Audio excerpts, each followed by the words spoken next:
Harper's Bazaar Indonesia. Ayo dong silahkan perkenalkan diri sendiri. Loh kamu dulu dong yang Kan ngomong. sebagai satu-satunya laki di sini. Ya, Maaf. oke. Halo, saya Ringo. Saya seorang bapak. Dan sekarang ini kita akan berdiskusi. Tentang keluarga. Apa makna keluarga buat kita masing-masing? Apa makna keluarga buat kamu apa? Mungkin the most simple answer for me is family is where home is. Setuju. Oh setuju ya? Setuju. Tapi harus beda loh. Harus beda dong. Ya maksudnya kan orang kan suka nanya rumah di mana segala macam gitu kan, domisili di mana. For us it doesn't matter karena kan maksudnya as long as masih ada keluarga bersama kita ya udah dimanapun ada mereka ya itu rumah. That's where we feel the most at home. Betul. And Kalau gue boleh nambahin, iya emang tempat untuk pulang, tapi tanpa beban. Kalau pulangnya ada beban berarti ada masalah tuh, selesain tuh ya. Betul. Keluarga akar lah ya bisa disebut gitu. Ya, roots of happiness. Ya, itu The buat kita. foundation of everything. Kita tuh cocok loh. Ini gak ada yang mau nawarin bareng apa? Iya kan? Sebagai anak seharusnya bagaimana dan sebagai orang tua ke anak harusnya bagaimana? Kalau buat Nirina atau Nirina dan Ringo ini udah bisa di atas namakan ya. Tenang. Saya main yang aman kok. Nggak menuakan dan juga tidak Yang mana nih? Intinya kita tuh generasi sandwich. Kita masih punya orang tua dan kita sudah punya anak. Ya kan? Jadi yang benar-benar gimana ya gitu untuk membimbing anak gitu. For me sebagai seorang anak kita dicontohkan beberapa hal dari orang tua kita, apa yang kita harus lakukan dan ada contoh-contoh yang kita lihat, oh kalau yang dikerjain kayak gini dari orang tua kita nggak pengen kerjain itu buat anak kita. Gitu. Itu ya. Yang kayak gitu. Jadi there are some makanya kita tuh lihat jadi dari contoh kita. Contoh kami adalah orang tua kami. Ya untuk nanti kita punya anak ya kita adalah jadi contoh. Kalau kita nggak pengen apa yang dikerjakan sama orang tua kita itu, maksudnya kalau nggak masuk gitu ke kita ya kita jangan kerjain ke anak kita gitu. Kalau gue, gue tuh sangat pengen berbeda sekali dari apa yang udah diajarkan orang tua gue. Gue pengen punya sesuatu yang beda, tapi di bayangan gue adalah yang jauh lebih baik gitu, di bayangan gue. Tapi gue pengen sekaligus menyadarkan sama anak gue bahwa gue tidak mau menjadi orang tua yang seegois itu akan membimbing, mungkin gue mengarahkan ke arah yang tentunya baik, tapi susah sih bilang bimbing gitu, tapi lebih ke kamu maunya apa, kita ikutin, kita akan support itu dan kita pertebal gitu arah itu. Dan gue pengen tahu anak gue juga bahwa orang tuanya, bapaknya ini juga nggak berhenti belajar karena pengalaman punya anak ya baru sekarang ini dan gue pun masih belajar dan anak juga sadar kalau gue pun masih banyak kekurangannya dan kami bersama-sama tumbuh untuk cari kata yang sama-sama belajar dan nggak ada yang lebih otoriter apa nggak ya. ada. Itu kan kami ya. Iya. Kami kan kamu gimana? Ya, kamu gimana? Kamu ke anak kamu gimana ke anak? Kita ngomongin anak. Anak aku. Tadi pertanyaannya gitu, anak. Jadi anak kamu juga gimana? Ya belum. Berarti kamu ke orang tua ya? Enggak, jadi apa yang kita sebutin gitu kamu sebagai anak gimana? I think that's a very responsible thing to have that kind of mindset sih. Berharap nggak kamu orang tuanya kita? Agak aneh. Silakan para produser kalau salah. Yeah, that's very responsible to not do kayak what you don't want your kids to do. Yeah. Jadi contoh gitu kan.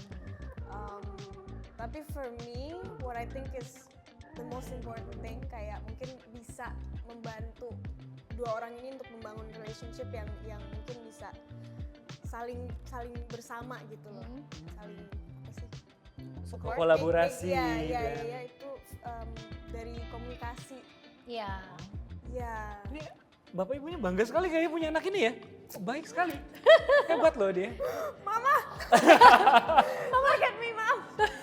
Apa ya itu yang banyak terjadi orang tua zaman sekarang seperti itu ya. Kita selalu optimis lah generasi berikut itu selalu akan lebih baik daripada generasi sebelumnya karena dengan pemikiran-pemikiran yang lebih terbuka. Tapi ya kita suka nggak sadar kita ya, kalau dia kan belum punya anak nih. Tapi maksudnya suka nggak sadar kadang-kadang. Kita nggak tahu dia udah punya anak atau belum. Oh iya juga ya. Jangan gitu. Oh sorry. Gosip terbaru. Makanya jangan ini langsung. Dia kan belum. Nanti jadi itu lagi apa? Headlines. Kan siapa clickbait. tahu.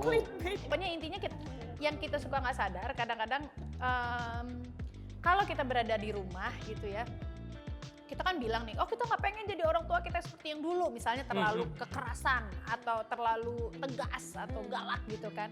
Tapi sometimes ternyata suka keluar tuh hal-hal seperti itu. Kayak misalnya tiba-tiba kita negor anak terlalu kekerasan dan kayaknya kita punya rasa guilty feeling after that tuh kayak, kenapa gue jadi gitu ya? Gitu. Ya. Tapi in a way, ternyata setelah menjadi ibu sekian lama tuh salah satu kuncinya adalah ya kita sebagai orang tua juga harus bahagia dulu gitu loh. Iya nggak sih? Maksudnya kayak sometimes suka lupa gitu kita punya masalah pribadi. Orang kan suka bilang, maksudnya sih nggak tahu ya. Anak-anak selalu bilang, kasiannya jadi orang tua kayak susah bener hidupnya. Emang iya, cicilan kamu nggak tahu kayak apa. Ya, Kamu tahu bayar listrik bulan ini berapa? terus sekolah kamu tuh nggak bisa pengertian. Sedihnya aku tahu.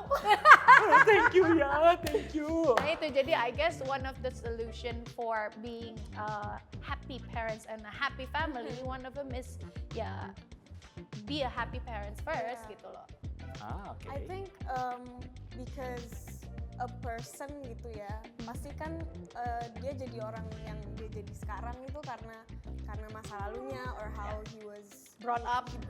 and how his family were. Itu benar, aku percaya banget. Ya kan, jadi when I think when you have a responsibility, which is like the mini you gitu. Iya. I think suka lupa kalau sometimes you try and put your dreams onto them. Betul, jadi bebanin anak. That's why like if you communicate terus kayak express your feelings, you can adjust to each other's energy and saling mengerti kenapa dia ini orangnya seperti kayak ini gitu. Intinya mau ngedengerin dan kalau gue pengen anak gue main musik, misalnya main gitar, ujung-ujungnya jadi pemain harpa juga nggak apa-apa. Udah, nggak apa-apa. Toxic. Ya apa ya yang gue nggak tahu ya, kalau generasi sekarang tuh banyak sekali gue mendengar tentang toxic family, terus yang yang nggak disadarkan dari generasi yang lama. Gimana kalau ada yang bilang kamu tuh bodoh ya, gitu ada aja. I know, itu Nah Terus, suka gini ya, maksudnya Nah juga bingung karena Nah pernah bertemu sama seseorang yang tidak bisa dipuji. Oke. Terus Nah bilang dong, Nah nggak ngerti, Nah pikir itu tuh cuman sebagai act kayak rebel aja gitu loh, kayak gila bagus banget loh kayak yang ini. Udah please deh. Kenapa gitu loh? Ternyata dia tuh dari dulu dibesarkan sama ibunya yang sering bilang, udah deh kamu tuh pakai baju yang memang kalau nggak jelek, kamu tuh jelek gitu loh. Exactly. Nah the word jelek terus kamu tuh kayak nggak bagus, ternyata membekas Udah ketanam. Iya udah ketanam, jadi akhirnya ternyata besarnya dia nggak bisa dipuji karena tahu udah terbiasa dengan kata-kata lu tuh jelek, itu nggak bagus gitu. Dan Is that a toxic? iya termasuk karena kebanyakan banyak orang tua mungkin sampai dengan sekarang pun tuh kadang mereka tuh tidak sadar untuk melakukan itu. Dan sebenarnya niatnya tuh mau membangunkan anaknya, menyemangati anak, tapi penerimaannya salah. kadang dari lingkungan yang anggap wajar, tapi anaknya yang ngerasa dan Nggak terima. impact-nya nanti akan jadi sesuatu Ada yang itu dimaksud. juga. Karena gue pun masih belajar, karena gue masih belajar untuk jangan sampai gue menjadi orang tua yang seperti itu atau masih belajar dan masih pengen tahu gimana anak gue nantinya tepat dengan seperti apa yang gue harapkan gitu. Makanya kalau kamu bagaimana? I think people have their own way of happiness. Yeah. And sometimes gitu ya, maybe our parents tanpa nggak sadar gitu ngira kebahagiaan mereka juga akan bahagia buat kita gitu. Kebahagiaan mereka tuh juga kebahagiaan kita gitu. Atau apa yang mereka pikir akan bikin kita bahagia itu bisa bikin kita bahagia gitu. Ya, I get it. Maksudnya Yeah, so pokoknya it's not pemikirannya our harus way of happiness. Tapi memang kita nggak bisa ngejudge. Maksudnya gini, setiap keluarga tuh nilainya beda-beda banget ya. Iya. Ada memang yang tadi yang lu bilang ngomong gitu, anaknya bisa nganggep wajar, ada yang gimana, ada juga yang berlebihan nanggepinnya, tapi ya beda-beda sekali sih. Cuman ya balik lagi gimana nanti, siapa tahu gue dengan sebesar ini gue pun menyimpan hal yang traumatis mungkin waktu kecilnya karena perlakuan dari mereka yang tidak sadar. Ya. Telah mendoktrin Iya. secara apa dan nggak sengaja mungkin ya, sebenarnya ya. bahayanya bukan hanya pas jadi korban dari itu, tapi juga kalau kita mau lihat, hati-hati loh sebagai orang tua, kita pun bisa jadi pelaku utama yang menyebabkan toxic family ini di keluarga kita Bisa. sendiri, ya kan? Bisa. Makanya seneng banget untuk masalah ini tuh banyak yang ngobrolin tentang ini supaya kita aware Yes. dengan tentang toxic family. Kita biar bagaimana tuh semua orang pengen punya keluarga yang harmonis gitu. Ya proses pembelajarannya masih nggak pernah berhenti lah. Kita mau keluarga masih tumbuh. Mungkin kalau Nasi salah satunya mencoba untuk kayak mencoba gini, apa yang kita sebutkan menjadi doa ya gitu loh. Jadi so for me from dari kemarin-kemarin itu udah mulai ngomong sama keluarga. Kalau kita pergi keluar rumah boleh gak sih ngomongnya yang selamat ya sampai tujuan gitu loh. Bukannya hati-hati ya di jalan gitu loh.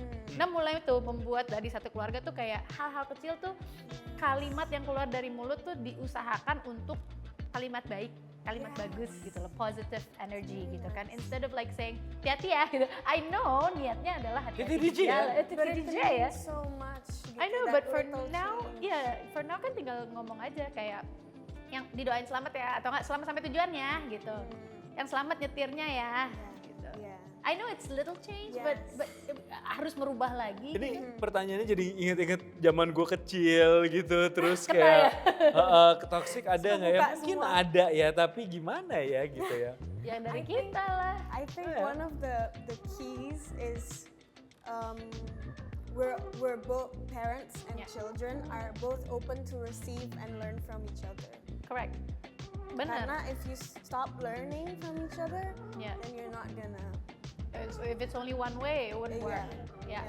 Oh, Am I special? apa ya? Apa ya? Gak tahu sih. Kalau gue sendiri sesuatu yang rata-rata aja sih, gue tidak pernah. Ya itu dia, kalau something special tuh kayak gue nggak pernah ngerasa itu. Yang gue pikir adalah Dia pesan martabak aja nggak ada yang spesial. gue sama Martabaknya kayak original aja. orang tua yang lainnya, sama Mentega. sama rata-rata banget sama kayak orang tuanya Aurora, sama kayak mungkin Irina juga. Sesuatu yang ke anak sewajarnya memang seperti itu. Gue masih ngerasa yang gue lakukan tuh wajar seperti yang orang tua lain lakukan. Pak, dia lebih banget. Ya, gue kadang memang berlebihan ke anak sampai Kan udah sekarang. lebih ya, bukan lebay ya. Apa ya? Gue cuma pengen pengen bilang ke anak gue tuh supaya apa ya? Lo mau sampai kuliah nanti kayak gimana? Kalau bisa gue ikut aja. Aku suka sama hubungan keluarganya, menyenangkan sekali hubungan. Gak tahu ya, keluarganya. makanya gue belum tahu. Apa yang orang kan suka bilang ya kalau ngelihat di Instagram itu the best version of you gitu kan. But for their family, what you see is what you get. Dan Jangan percaya sosial media itu bohong semua itu. tapi punya dia enggak. Kalau gue tuh, Ngeselin. gue nggak pernah ngelihat keluarga gue sama keluarga lain gue bandingin karena menurut gue, gue punya nilai sendiri gitu. Kayak misalnya, ya itu anak lu harus tidur sendiri nantinya loh demi dia. Walah. Lu harus, nah ya kan. Tapi gue nggak mau, gue maunya Enggak, tidur. aku juga udah 12 anak, 12 umurnya. Umurnya anaknya 12. Mungkin kalau anak gue pun nanti kayak minta tidur pisah gitu ya, oke, tapi malam gue akan nyelinap ke kamar lo. Gue tetap gak mau pisah dari lo. Jadi gue kayak, Ngeliatin pas tidur. iya. Psycho lama-lama. Kalau ada orang bilang, gila lu kok itu gak mendidik. Bodoh amat, ini keluarga gue sendiri yang ngatur. Keluarga lo sendiri yang ngatur. Kalau gue sih pengennya, gue tetap bareng terus ya sekarang ya, karena gue masih posesif sekali. Gue kayak anak gue yang udah nggak mau dipeluk aja, gue tetap maksa gitu. Gitu tetap gue paksa. Tapi ada satu hal yang menjadi kebanggaannya dia dan turun ke anaknya adalah suka pakai boxer doang. Ya, gue. Itu sangat turun Hai. buah nggak jauh Hai. dari pohon ini. Apa itu rumah? Rumah itu adalah tempat di mana lu telanjang nyaman. Jadi gue menularkan itu kepada anak gue. Lu nggak mau pakai celana? Nggak apa-apa, toh ini rumah kita. Di depan rumah? Nggak apa-apa, itu masih daerah rumah kita. Jadi lu terima paket pakai boxer aman. Mereka yang datang ke kita. Jadi ya gue punya nilai sendiri yang gue yakin gue nggak mau ngikutin orang, tapi gue punya sendiri lah. Punya banget boxernya. Ya kalau ke rumah ya pria di rumah kami tidak pernah memakai celana, Betul. jadi hanya Semua daleman sampai doang. adik-adiknya semua. Ya sampai hanya Dididik-didik. celana dalam doang. Iya. Nggak betul. tahu kenapa. Kalau aku apa ya? I guess dulu I want my kids to be like me dalam hal karena menurut Nirina yang Nena sukain dari diri Nirina dan pengen anak-anak dapetin adalah linguistic ability-nya ya gitu kayak I like to talk, I like to have no boundaries in talking, so I learn entah English lah, entah Mandarin, entah Prancis, entah Jepang apa pokoknya nggak mau ada keterbatasan gitu. Even Korea, 한국 사람이 좋아요, 사랑해요, 아이고 오빠 어떡해. Tapi bener, nanti kalau ini pelajaran penting kalau kamu punya anak, aku pun juga begitu kan sekarang punya anak. Sampai ada titik di mana aku nggak bisa ngedidik, kamu pun misalnya itu kita kasih dia aja. dia kayaknya pinter banget orang ini ngomong Mandarin jago, ngomong apa jago gitu. Iya. Dan yang dia sebelin dari aku adalah, dan dia ada satu hal yang aku suka juga sama diriku sendiri, tapi yang dia sebelin banget adalah kepositivitian aku. Sampai pas hari pertama kita mulai Pandemi, terus aku kayak video callan sama dia terus gitu yang, gue drop, ngerasa pandemi ini ngerusak semuanya. Gue tuh gila ya pandemi ini. Dia aku malah suka loh bisa ngumpul sama keluarga. Anjrit nih orang gitu, kayak iri aja gitu dengan, kok bisa positif sih? Di sama tengah gitu dong. Kok dandan sih, mau kemana? pandemi di mana semua orang make up tuh bisa ditanggalkan, apapun baju yang dia tetap cantik make up di rumah doang tuh kayak, ini gimana sih nih orang nih konsep hidupnya gimana ya? Ya dia terlalu positif malah, positif tapi terlalu. Iya benar. Tapi ya itu balik lagi. That's my kalau buat Nirina itu yang nasukain dari diri Nirina. Nirina pengen kasih ke anak-anak, tapi kembali lagi ternyata ya itu dia apa yang membuat Nirina happy belum tentu bikin anaknya happy. Karena ternyata waktu itu udah pelajarin, kasihlah mereka umur SD udah pakai ke sekolah yang 50% Chinese, 50% English gitu loh. Hasilnya apa? Telat bicara. Oke. Oh gitu. Ternyata emang terlalu ambisius itu tidak baik. Jadi semua itu memang ada prosesnya. Jadi yang terbaik buat Nena adalah intinya akhirnya kasih ke anak-anak Nirina. Salah satu yang Nena selalu pengen mereka ingat adalah just do good and be good gitu. Because if you do good, you will get good. But if you do bad, then bad things will happen to you. Karma exists gitu loh. Udah itu aja. Akhirnya itu. Itu kan kadang dengan maksud kita yang baik aja bisa jadi salah. Jadi kita masih belum tahu apa-apa, ini masih proses. Betul. Cing. Apa yang menjadi kualitas paling luar biasa dari diri kamu yang akan kamu turunkan ke anak kamu? Ya nanti gitu. kan, Ya, nanti. Ke anak-anak nanti aku ke keluarga gitu. lah. Atau ke keluarga atau ya. I think sisi vulnerabilitas aku. So you're not afraid of being vulnerable gitu. So that's where things can come out and flow gitu, you know, like expression. Ekspresi, gitu, ya. and, saling jujur-jujuran, saling ngobrol tanpa ada Judgment. defensifnya, judgmentnya gitu, and listening to one another. So, intinya dengerin kalau Bjorka bilang handuk dijemur yang benar tuh dengerin. Itu kan ajaran ibunya. Loh, itu kan anak yang ngomong ke bapak, anaknya aja udah ngelihat itu Hey, yang setiap salah. keluarga itu butuh satu orang yang bermasalah biar keluarga itu seru. Dan saya mengambil peranan itu untuk bikin keluarga saya seru. Sangat tidak. Kalau semua keluarga terlalu ideal, kurang seru. Saya memilih untuk We need someone like this. yes, dan saya mengambil itu dan saya akan mendidik anak kedua saya untuk menjadi seperti saya. Sabay, datang ke rumahku ya. Apa-apa sini aja sini. Ada satu ruangan lagi kok yang aman. Kamu aman. Pertanyaannya pengen pulang. Well, thank you for watching. Semoga obrolan kita hari ini menginspirasi kalian, mungkin dapat insight ya atau Mungkin. apa. Bukannya yang pakai boxer tapi ya. pakai boxer juga itu adalah satu masukan yang bagus banget loh itu. Kalau mau diikutin nggak apa-apa. Apa sih kalau rumahnya 2 hektar? Ya rumah gue buru-buru, kecil banget. Sampai ketemu lagi ya. Yes. Mudah-mudahan nanti kita ketemu secepatnya. Bye. Bye.